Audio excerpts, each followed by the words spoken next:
Hi everyone. So now we are discussing a new parser, and that's canonical LR parsers. So in my previous session we discussed SLR parser, wherein we computed set of LR 0 items. The 0 stands for 0 look ahead symbols. Now we are moving on to canonical LR parsers, which are called LR1 parser. LR1 parser because now we just look ahead one symbol. That 1 stands for how many look ahead symbols we are planning to have. So LR1 meaning one look ahead symbol. So canonical LR parsers belong to LR1 category. Okay.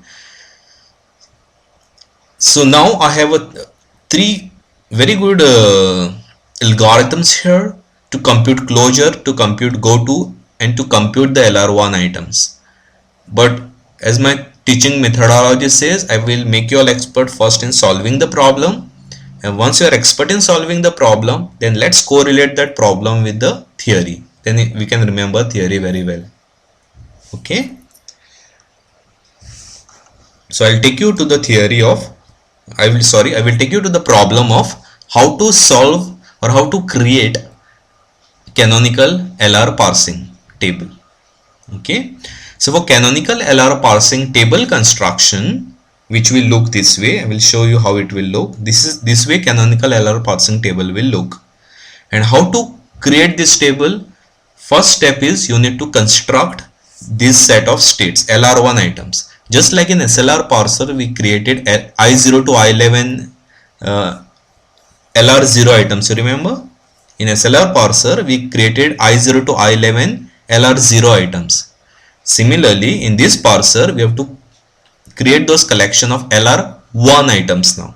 There it was LR0 items. Now it is LR1 items. So we have to create these LR1 items as a first step. Okay.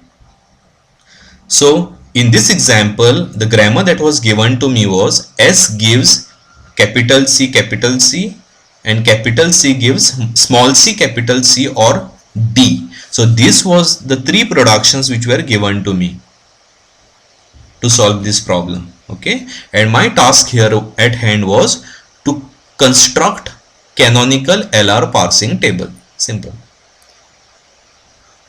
So my task here was to create canonical LR parsing table. So how to construct canonical LR parsing table from this grammar? That is what I'm going to explain you all now. Okay. So first step is you have to augment this grammar with a production starting symbol dash gives you starting symbol. I repeat, you have to augment the grammar with a production starting symbol dash gives you starting symbol. So what is the starting symbol here? S. S is the starting symbol. So write a production S dash gives S. Introduce a new production S dash gives yes. After you do that, I need to start computing set of LR1 items. So let's do that. I0 is equal to closure of S dash gives dot S comma dollar. This is always true. I0 is equal to closure of S dash gives dot S comma dollar. So this S dash gives dot S production will change as my starting symbol changes. So in this particular example, my starting symbol was S. So I introduced a production S dash gives S. If my starting symbol was E, I would have introduced a production E dash gives E. So depending on what my starting symbol is, I have to introduce the respective production. So in this example, S was my starting symbol. So I introduced a production S dash gives S. Clear? So I0 is equal to closure of S dash gives dot S comma dollar. That's the rule. Closure of S dash gives dot S comma dollar. What it is equal to? How to compute closure over here? I'll explain. So whatever is in the brackets, just copy it exactly over here first. I want to compute closure of this, right? Just copy this entire thing as it is over here. Okay. Now, if there is a non-terminal on the right hand side of a dot, include the productions of that non-terminal with dot on left hand side. I repeat, if there is a non-terminal on the right hand side of a dot, include productions of those non-terminals with dot on left hand side. Okay, so I included the productions of S, which was this. What was the production of S? S gives CC. So I included the production of S with dot on left hand side. Okay, then you write a comma and wait. How to add the elements after comma? That's the big question you all might be having, right? I'm solving it right now. So what did I say?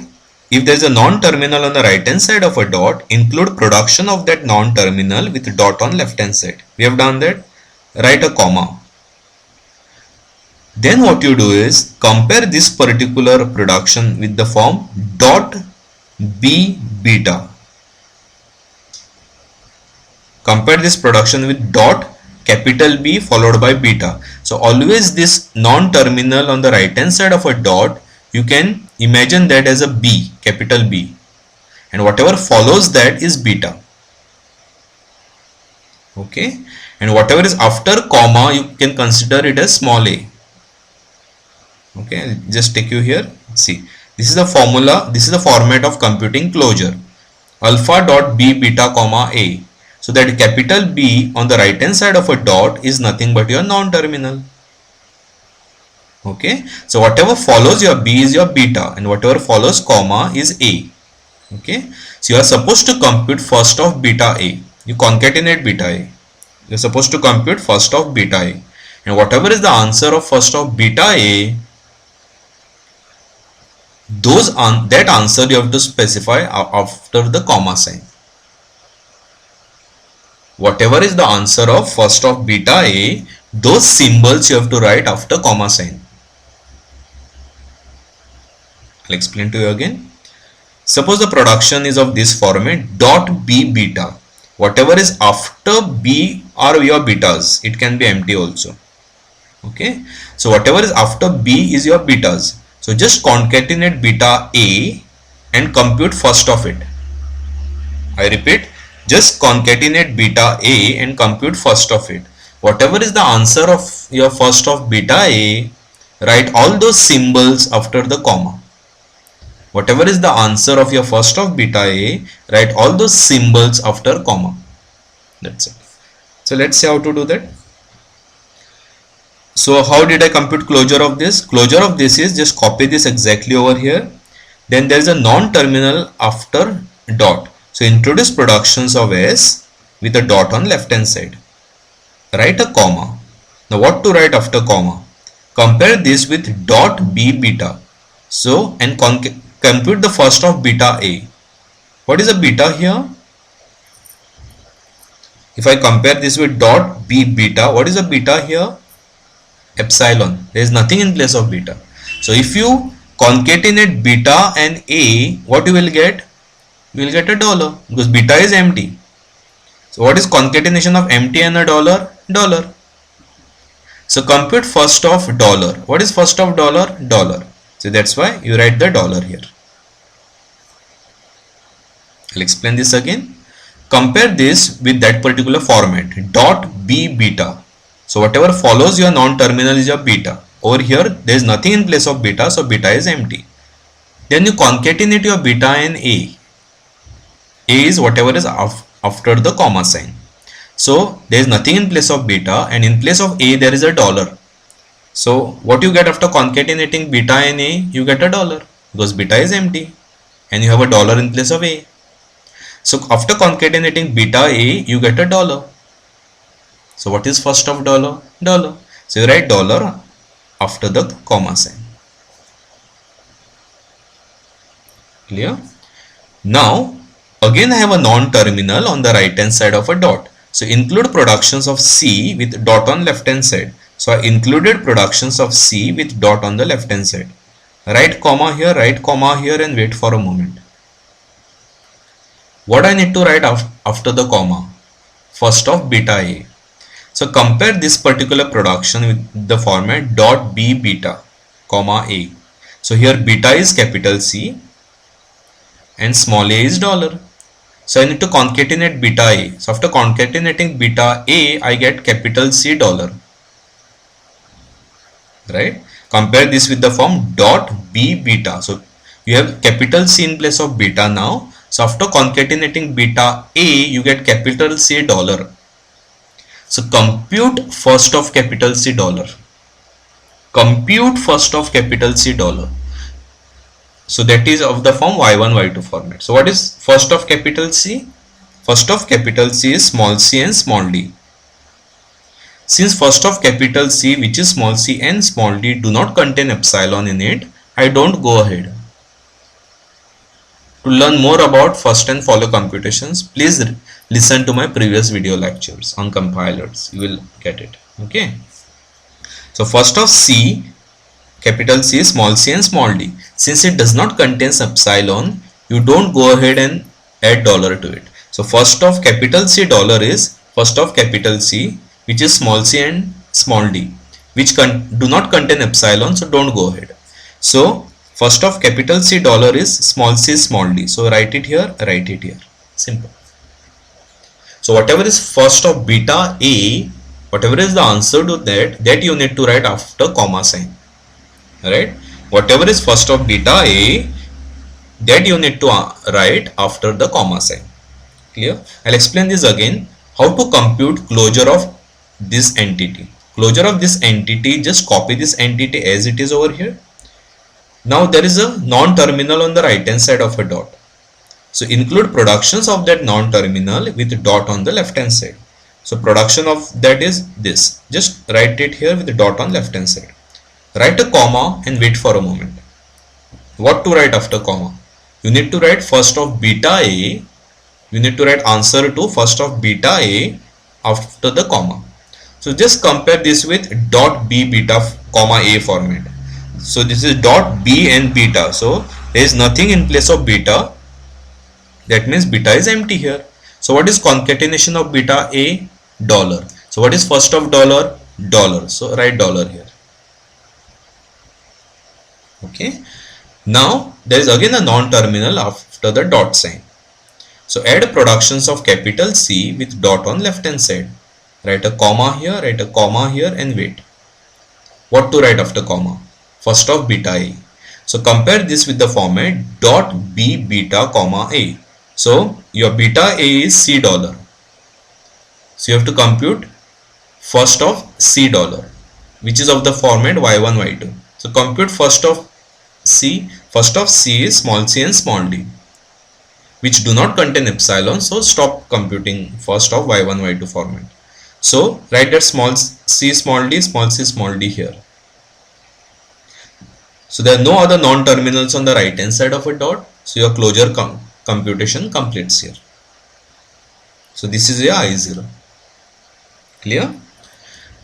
Now you need to compute goto of I0 on all the symbols which are on the right hand side of a dot. Now you need to compute goto of I0 on all the symbols which are on the right hand side of a dot. So what is goto of I0 on capital S? It is closure of move dot on the one location to the right hand side of a S.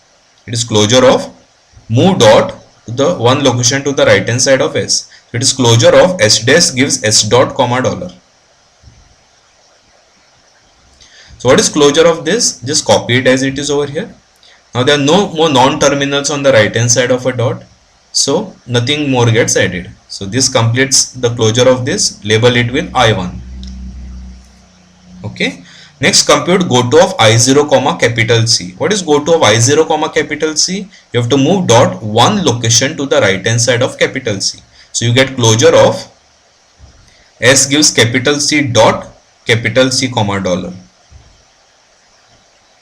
What is closure of this? Copy this exactly over here. Now since there is non-terminal on right hand side of a dot, include productions of that non-terminal with dot on left hand side. Write a comma here, write a comma here and wait. Compare this with the format dot b beta. There is nothing in place of beta. So after concatenating beta A, you get a dollar. What is first of dollar? Dollar. So write dollar here, write dollar here. Label this entire thing as I2.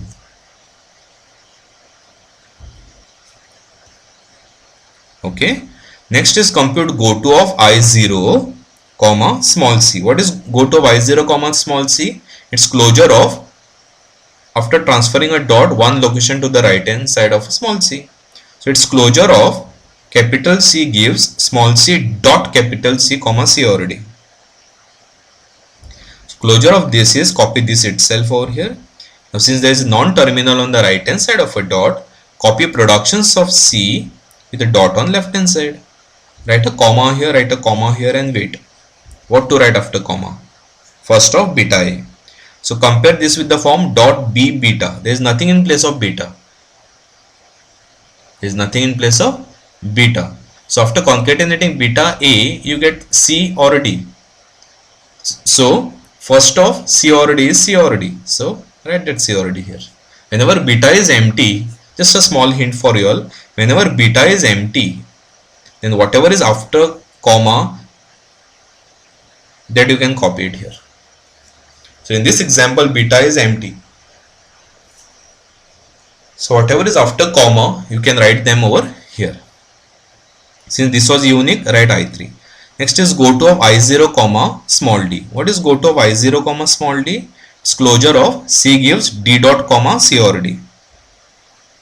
So copy it as it is over here. Since there are no more non-terminals on right hand side of the dot, nothing more gets added here. Label this as I4. So I0 on all input symbols on the right hand side of a dot, I have already computed its goto upon. Now go to I1. There is no non-terminal on right hand side of dot. Go to I2. I2 on capital C. What is goto of I2 on capital C? Its closure of S gives CC dot comma dollar. Okay. So copy it as it is over here. Since there are no more non-terminals on right hand side of dot, no more extra additions here. Label this as I5. Next is goto of I2 on small c, which is closure of capital C gives small c dot capital C comma dollar. So goto of I2 comma small c is just move dot one location to the right. So closure of this is copied as exactly over here. Now I have a non-terminal on right hand side of dot. So copy productions of C with dot on left hand side. Write a comma and wait. Compare this with the formula dot B beta. Since beta is empty, whatever is after comma over here, copy them blindly over here just to save your time. So whenever beta is empty, whatever is in the after the comma, copy them here. That will help you in saving time instead of computing first of beta A, because beta as well is empty. So whenever beta is empty, whatever is after comma, just copy them. Okay. Next is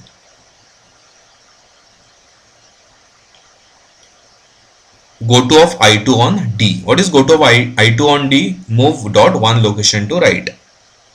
I2 on D. So closure of this is copied exactly here. No more non-terminals on the right hand side. So closure computation completes. Label this as I7. Next is your I3. What is goto of I3 on capital C?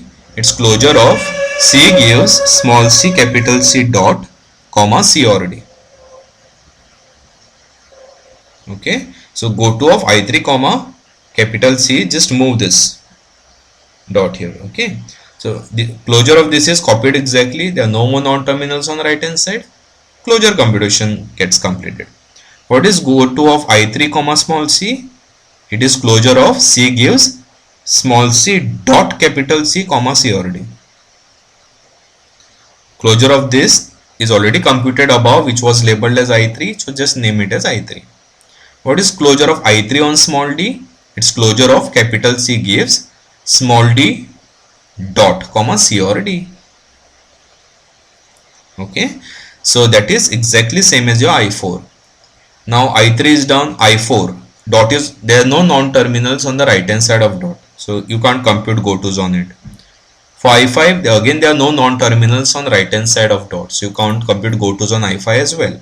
For I6, you can compute goto of I6 on capital C. So goto of I6 on capital C is its closure of C gives C dot comma dollar. Closure of that is copied exactly over here. Since there are no non-terminals on right hand side of dot, no more extra additions. Since this is unique than what we computed on top, label it as I9. Then compute go to of I6 comma small c, which is closure of capital C gives small c dot capital C comma dollar, which is already computed on top and it was labeled as I6. So name this as I6. Next is go to of I6 comma D, which is C gives D dot comma dollar, which was already computed on top and it was labeled as I7. Just name it as I7. That's it. So I've come now. I6 I have done. What about I7? There is nothing on right hand side of a dot, so I can't compute go to. What about I8? There is nothing on the right hand side of a dot, so I can't compute. What about I9? There is nothing on the right hand side of a dot, so I can't compute go to. So that means for all these elements, all these items, no more go tos can be computed. So that means collection of LR1 items are done.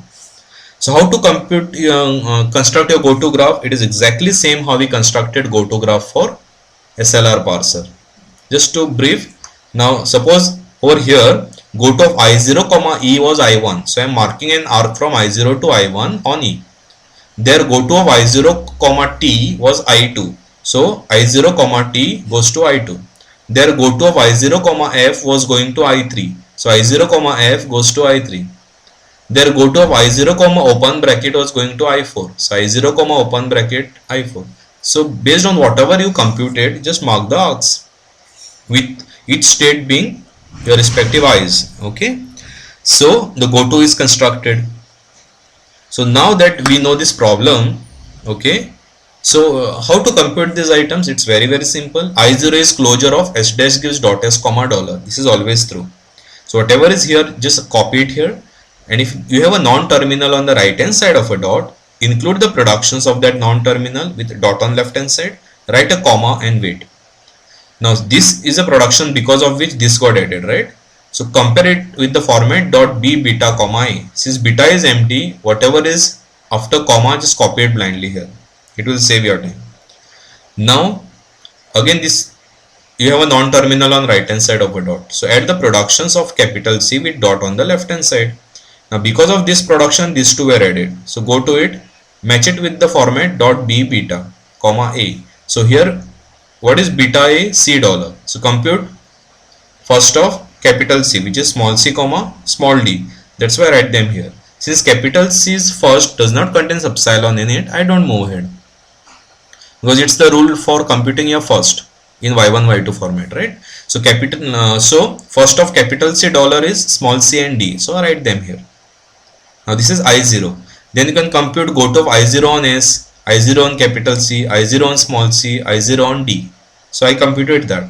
So you kept on getting different i's, you keep on computing i's till no more go tos can be computed of any of the i's that you got in the calculations. Then you can compute the go to graph. So for this closure and this I calculations, I have the algorithm here. I'll explain the algorithm to you now. So how to get closure? Suppose there is a production of this format and there is a non-terminal on the right hand side of a dot. Add productions of that non-terminal with dot on left hand side, comma, wait. What to write after comma? Whatever is in first of beta, you write it after comma. Whatever is in first of beta, you write it after comma. Simple. How to get a go to? Go to, suppose I contains this, go to of I on X is closure of after moving the dot one location to the right hand side of X. Suppose I contains this production, go to of I on X is closure of after transferring dot one location to the right hand side of X. Okay, and how to construct the LR1 items? Initially it will contain closure of s dash gives dot s comma dollar. Initially I0 is equal to closure of s dash gives dot s comma dollar. Then keep on computing go tos of all i's that you get in the sequence and keep on updating this set C. Okay, that's it. Now this is the algorithm to construct the canonical parsing table. Now that I have LR1 items constructed, I can safely create this table now. So how to construct this table? Very easy. How many items did I compute now? I0 to I9. So just write down 0 to 9 numbers over here in state column. In state column, just write 0 to 9. In action column, In action column, just write all the terminals here. So what are the different terminals here? So this terminal, this is the terminal C. Okay. So just write the terminals here in my grammar. What were those? Terminals were small c, small d. So small c, small d, terminals added, dollar is added, and go to, I have to write non-terminals. So what are the non-terminals in your grammar? Capital S and capital C. So non-terminals, you write it here, simple.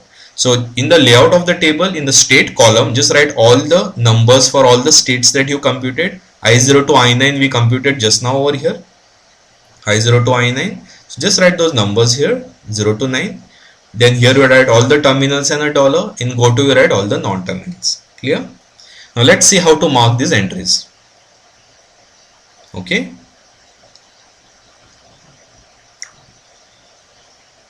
This was your I0.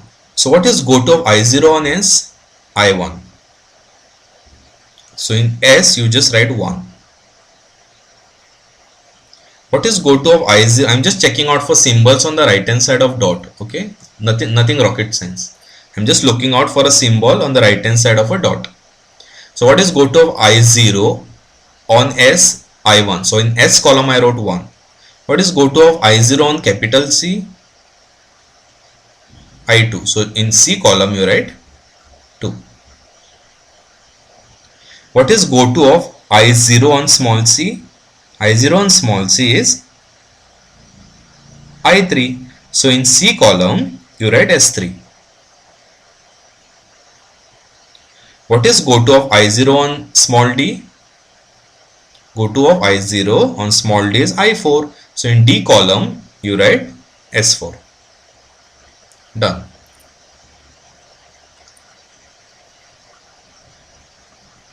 Now you go to I1. In I1, dot is on the right hand side of the production. And this production is an augmented production. So you write except at the dollar sign. Dot is on the right hand side of the production and this is an augmented production. So you write except in the dollar column. You write except in the dollar column. That's it. Go to the next. I2. Where's your I2? Here. What is GoTo of I2 on capital C? GoTo of I2 on capital C is I5. So in C column you write 5. So in C column you write 5. What is GoTo of I2 comma small c? GoTo of I2 comma small c is I6. So in C column you write S6. In C column you write S6. What is GoTo of I2 comma small d? GoTo of I2 comma small d is I7. So in D column you write S7. In the D column you write S7. Simple. Now I2 is over. Now go to I3. What is GoTo of I3 on capital C? I3 on capital C is R8. So in capital C column you write 8. In capital C column you write 8. What is GoTo of I3 on small c? I3 on small c is I3. So in C column you write S3. C column you write S3. What is GoTo of I3 comma small d? I3 comma small d is I4. So in D column you write S4. So in D column you write S4. No more productions in I3. So go to I4 now. Dot is at the right hand side of the production. Is this an augmented production? No. So write R and the number of this production at whatever symbols which are on the right hand side of the comma. I repeat, write R and the number of this production at whatever is on the right hand side of the comma. So what is the number of this production? 1. Which was it? C gives D, right? 1, 2 and 3. So it's R3. So you need to write R3 at C and D. You need to write R3 at C and D. So R3 is written at C and D. Simple. Now go to I5. Dot is at the end of the production, but is this a augmented production? Is this a augmented production? No. So I have to write R and the number of this production at all the symbols after comma. So what is the number of this production? 1. So write R1 at dollar. Write R1 at dollar. Simple. Go to I6 now. What is go to of I6 on capital C? I6 on capital C is I9. So in C column you write 9. So in C column you write 9. What is go to of I6 on small c? I6 on small c is I6. So in C column you write shift 6. In C column you write shift 6. What is go to of I6 on D? I6 on small d is I7. So in D column you write S7.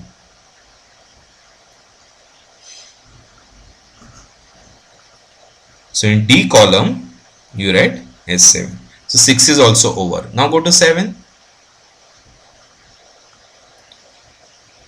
Where is your I7? Here. Dot is at the end. But is this a augmented grammar? No. So this is not augmented production. So write R and the number of this production. So 1, 2 and 3. So write R3. Write R3 at dollar. Okay, now go to I8. Where is your I8? Here. Dot is at the end of the production. But this is not same as your augmented production. So write R2 because R1 and R2. Write R2 at C and D. Write R2 and C and D. Now I9. Dot is at the end of the production, but this is not augmented production. So write R1 at dollar. Right? Sorry. This I am computing I9. Dot is at the end of the production. So what is the number of this production? R1 and R2. It's not R1, it's R2, right? What is this production? R2. It's not R1. By mistake I said R1. R1 is this, R2 is this, R3 is C gives this. Right? So and since dot is at the end of the production and this is not augmented production, I need to write R and the number of this production at whatever is after comma. What is number of this production? 1 and 2. So I need to write R2 at dollar. So I need to write R2 at dollar. That's it. So with this we have constructed canonical parsing table as well. So in my next session I am going to explain to you all LALR parsers. Okay. So now that we have constructed the table, I have explained to you all the problem solving part of it. Now let's explain to you the algorithm for constructing canonical parsing table. First step is you have to augment the grammar. Then you have to construct the set of LR1 items. Okay. And then you need to construct the table. How to construct the table? If you have dot on the right hand side of the production and if it is augmented production, then at dollar you write except. Okay, if you get the production of this format, s dash gives s dot comma dollar. If this production is in a particular I, then at dollar you write except. If this production in this format is in any of the i's, you write except at the dollar sign. If dot is at the end of the production, but this production is not the augmented production, then you write R and the number of the production in at whatever is on the right hand side of the comma. And if dot is anywhere in between, okay, then if go to of this I on small a goes to ij, then on column A you write sj. Simple. If this is in ii and if this on go to of this I on small a goes to ij, then in small a column you write sj. And if go to of ii comma non-terminal is another state, then in that non-terminal column you just write that number j. Okay. and whichever entries which are kept empty in the table, and if while parsing you hit those, that means those are erroneous. Okay, so with that we have completed canonical LR parsing, and in my next session I'm going to teach you all how to go about learning LALR parsers. It's the next parser altogether. Okay, thank you.